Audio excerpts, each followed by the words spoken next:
Mike Pompeo é ex-secretário de Estado e colaborador da Fox News. Senhor, obrigado por estar aqui conosco hoje. Agradeço muito.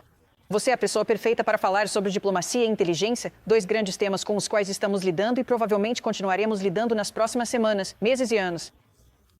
Esta declaração que acabou de ser divulgada pelo presidente dos Estados Unidos sobre o Ayatollah, que saiu do bunker, ou pelo menos falou, finalmente, dizendo, porque o chamado líder supremo, Ayatollah Ali Khamenei, do país devastado pela guerra, o Irã, diria de forma tão descarada e tola que venceu a guerra com Israel, quando ele sabe que sua afirmação é uma mentira.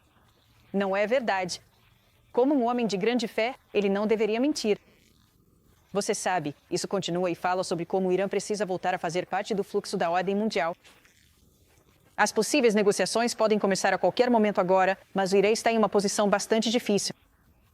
Sabemos que, horrivelmente, há alguns relatos da BBC de que estão ocorrendo assassinatos lá naquele país, que eles estão caçando pessoas, preocupados com falhas de inteligência que contribuíram para a possível derrota deles nesse último conflito de 12 dias. Quais são seus pensamentos sobre nossa capacidade de trabalhar com o Irã daqui para frente? Bem, Mali, é um prazer estar com você e com o John. Olha, a declaração do presidente capturou perfeitamente. Ele estava sendo irônico quando disse que não sabia por que estava mentindo. O Ayatollah e aquele regime passaram décadas mentindo para o próprio povo, para o mundo e, francamente, também para a IEA, certo? Eles têm burlado todos os compromissos que assumiram durante todo esse tempo. Então, o fato de o Ayatollah aparecer e tentar, fazer propaganda para convencer seu próprio povo de que eles tinham conquistado algo onde, na verdade, fracassaram tão desesperadamente, não me surpreende. Também não me surpreenderia se os iranianos deixassem de aproveitar esta oportunidade para reentrar no que o presidente descreveu como a ordem mundial ou o fluxo da ordem mundial. Eles são ideólogos, são teocratas, são brutamontes, são terroristas. Não há motivo para pensar que, apesar de estarem debilitados, apesar de terem sofrido derrotas em Gaza, no sul do Líbano, na Síria, e agora em seu próprio território, eu suspeito que eles vão se manter fiéis à sua ideologia até o último dia em que o regime estiver de pé. Sabe, nesse sentido, exatamente sobre o que você está falando, também há mensagens contraditórias dentro do próprio país deles.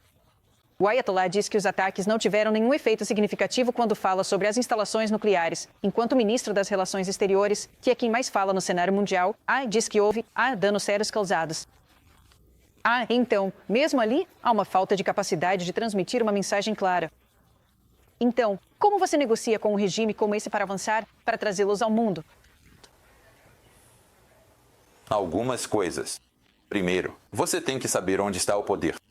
O ministro das Relações Exteriores que fez essa declaração pode ser o ex-ministro das Relações Exteriores. Como resultado, você falou sobre a perseguição de pessoas. Eles ainda estão no comando. O Ayatollah, o IRGC e os teocratas. Eles ainda têm o poder, ainda têm as armas em campo e estão causando danos aos seus próprios cidadãos. Lembrando-os, não se levantem, não façam o que é necessário para que a vida de vocês e de seus filhos melhore. Nós ainda estamos no comando. Então deveríamos ouvir as pessoas com poder. E as pessoas no poder não demonstraram nenhuma disposição para reconhecer não apenas as falhas na defesa de seu próprio país e o fato de que os israelenses e os americanos podem voar sobre seu país livremente, e que os israelenses se infiltraram tão claramente em seu aparato de liderança, mas eles vão tentar permanecer no poder assim como esses regimes autoritários sempre fazem isso. E como negociador, você só precisa entender que o que o ministro das Relações Exteriores disse é interessante, mas o que o Ayatollah disse é importante. Sim.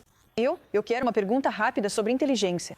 Como ex-diretor da CIA, você sabe, houve algumas coisas notáveis que os israelenses fizeram durante aqueles 12 dias e, você sabe, não ser... por exemplo, o assassinato simultâneo de cientistas nucleares. Agora há uma grande questão sobre onde pode estar o urânio iraniano. Qual é a sua opinião? Quais são seus pensamentos sobre a probabilidade de nós ou os israelenses sabermos onde esse urânio está, considerando a inteligência e as operações que vimos acontecendo ao longo daqueles 12 dias? Olha, essa é uma pergunta importante. Os israelenses já fizeram algumas declarações sobre o que acham que sabem. Eles têm forças realmente talentosas, muito capazes. Tenho certeza de que ainda tem pessoas no terreno, espalhadas por todo o país. Eu não sei disso, mas suspeito que seja verdade. Mas vou dizer, essas coisas, quando são dispersas, são difíceis de encontrar. Sempre acreditei que os iranianos tinham coisas acontecendo das quais nenhuma agência de inteligência tinha conhecimento. é que eles estariam em pequena escala, mas, ainda assim, trapaceando nesses acordos.